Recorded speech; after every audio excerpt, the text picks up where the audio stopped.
Já, Gunnar, þetta var bara algjört bust.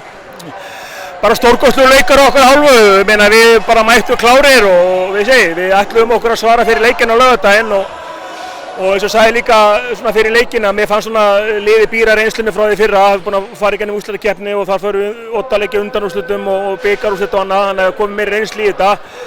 Mér fannst ég bara standast pressuna vel í dag og svara fyrir þetta og ég var bara að segja að húsið var stórkostlegt og með svona stuðning hérna á pöllunum þá allir vegið færi sko. Já, þið byrjuðu alveg sko á því að slá það út af svona náðast út af laginu sko. Já, mér fannst ég bara að ná tökum strax að leiknum og ég bara einhvern veginn, ég sá það bara inn í klefa og fyrir leika, ég hafði góða tilfinningu að við myndum mæta klárir og já, við tókum bara undirtökin strax og hættum aldrei sko.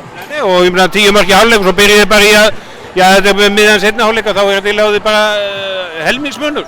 Já, var líka bara stertast lag ekki á, þá voru 10 yfir hálfleik og mættum við klárir í seinni líka og gerðum þetta fagmannlega. Því að það hefur nú verið aðeins að stríða báðum liðum kannski? Já, og mikla sveiflur í þessu leikjum en við ætluðum ekki að bjóða sér í dans og ég ánægði með strákana, við mættum bara klárir og bara nutu þess að spila hennar leik.